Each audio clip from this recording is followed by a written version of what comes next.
my faithful night didn't even sound anything like this song.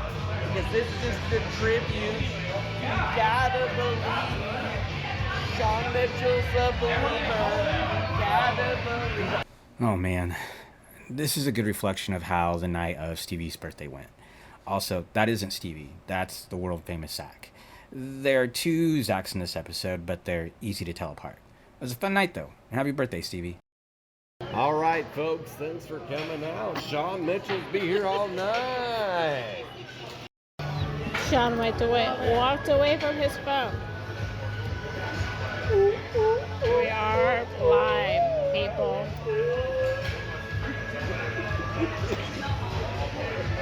He's like, what the hell? You're listening to Shawntourage. Whatever brought you here, thank you. And keep listening if you'd like. My name's Shawn, and I've decided to create a podcast that is the current story of my life. And as I navigate everyday life and stumble through things like mental health, business, relationships, and other things, you'll meet a lot of my friends. I hope that many of you can relate to my journey. Also, just a heads up, there is some explicit language in this podcast.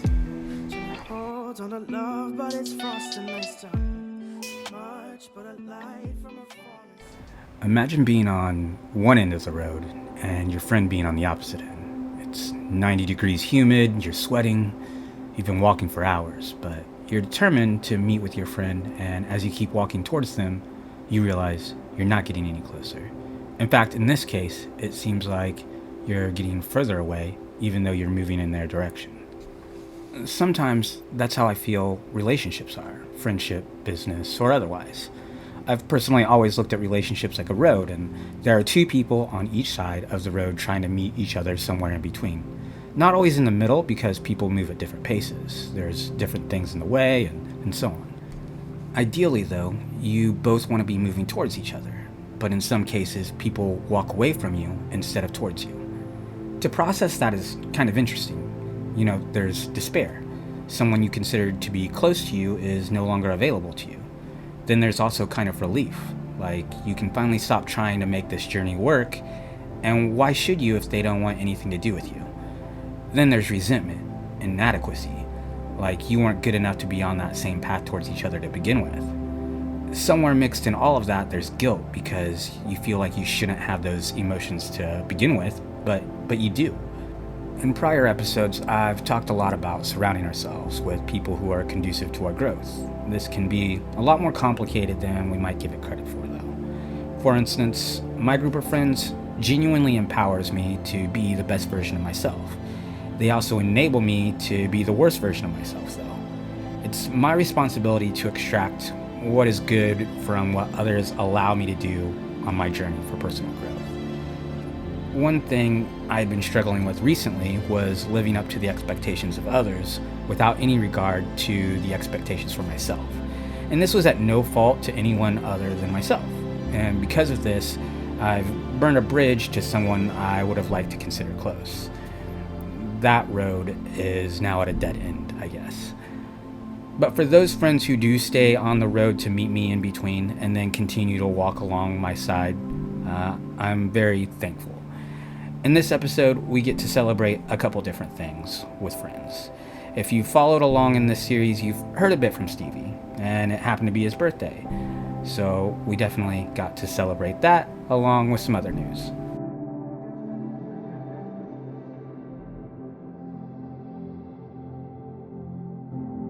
For my podcast, what do you want to say to Stevie for his birthday?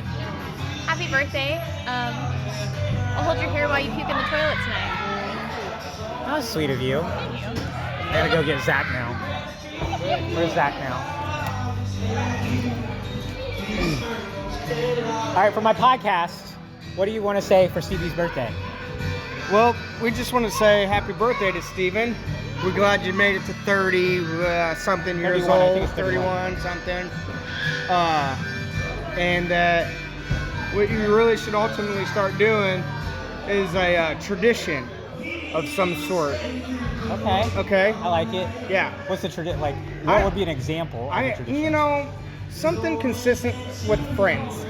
Okay. We're at that age where, like, because now we're getting older. Yeah. Yeah, We're gonna die soon. yeah, and we don't know when.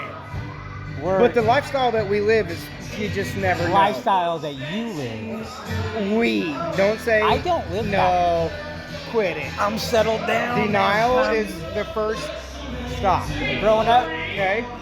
So. Well, you're settling down now. Oh yeah, it's time. You're settling down. But we gotta. I think that's what we should do. Okay. That's Like our, a cookout type of tradition, or like go see a sports hockey game? 'Cause you can't go see a football game right now. I would like to go somewhere. Ooh, like a road trip, Yeah. like a casino or something. Yeah. Not anything extravagant. It's like a boys' night out, Yeah. out of town, Yeah. where we don't have to answer the women. Yeah. I would take a couple of those nights. A lot of them. Which, really. if we did one for each of our birthdays. Oh yeah. The more friends, the more nights Right. we have. Or Which Stevie, one? what do you want to say to Stevie for my podcast? We have a cat named Stevie. Yeah, have we a have cat? a yeah, we have That's a cat. what you want to say to him for your birthday. Yeah, You we have have a cat named Stevie. What do you want to say to Stevie?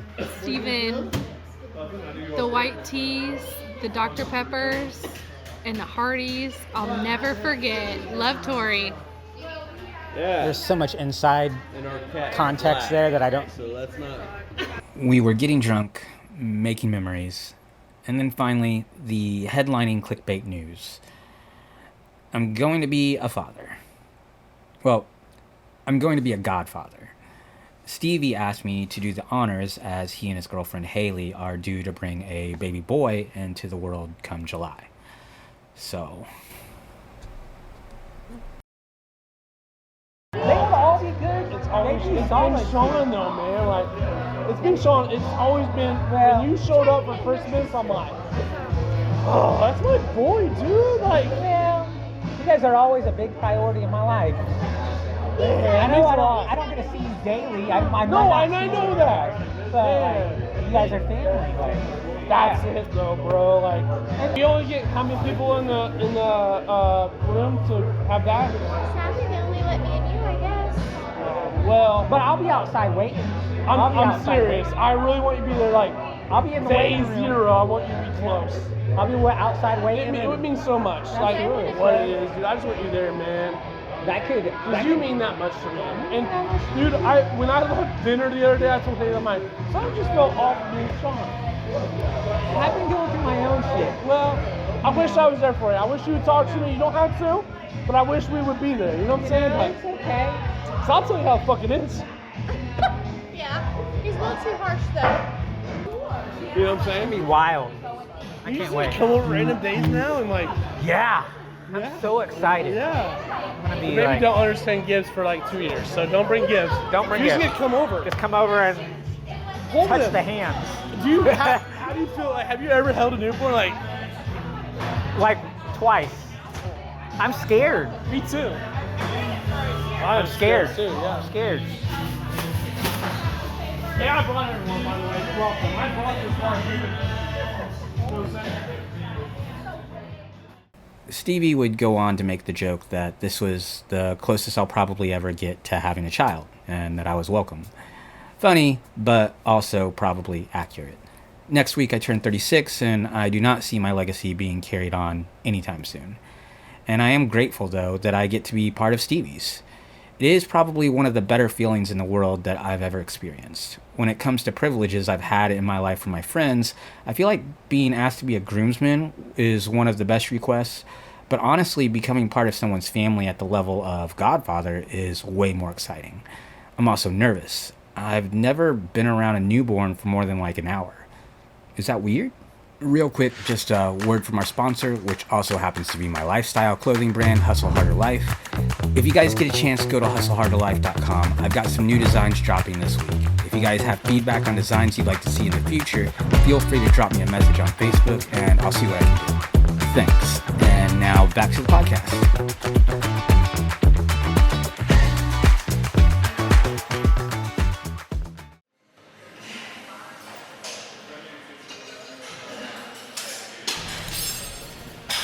It felt good to be back in the rhythm of going to the gym again.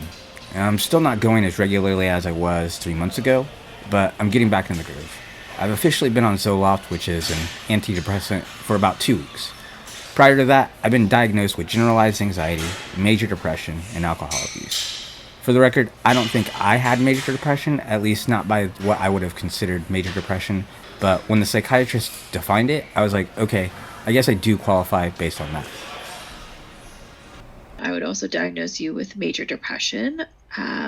Seems like the depression, anxiety are tied hand in hand, right? So when your anxiety is getting worse, your depression gets worse. When depression gets worse, your anxiety gets worse. But the lack of motivation or lower energy, lower motivation, eating more, chronic trouble with sleep, all of those things are an indication that likely, there's a mood disorder that's creeped up on you, whether it be independent from anxiety or because your anxiety has been worse. So that. Yeah, so the mornings had been the worst part of the day before the medicine. I kept waking up, sweating, shivering, and it was hard for me to get out of bed because I was just paralyzed in my thoughts. I remember every morning I would just scream. No words, just screaming. But 2 weeks into the medicine, I've started to adjust. For the first few days, it almost felt like the medicine made things worse. Gradually, though, it got better. It was like I had been stuck for a long time and I was finally able to move about. It was like finally being able to breathe. I'm still struggling to find energy and motivation, but it's a process. Anxiety attacks in the morning and throughout the day had both been a lot less reoccurring and a lot less dramatic. Earlier, I had mentioned burning a bridge. I think I saw that coming, and during my time to try to avoid it, that caused me a lot of additional stress. So when it finally happened, while it sucks that I have to face that reality, and I wish I could change it all, it was like the weight of everything finally got pushed off of me. It's like, instead of trying to carry it, now I just have to reflect on it and learn from that situation. So, as I do reflect on that, asking myself what I should have done differently, I wish I could change the outcome, but I can't focus on the past. I need to move forward. In the next episode, we're celebrating my birthday, and I'm going to talk about what the upcoming year is going to look like as I set out on a mission to make some major adjustments and reach some big goals.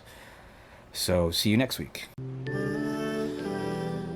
Again, thanks for listening, and make sure you hit the follow button if you enjoyed this podcast.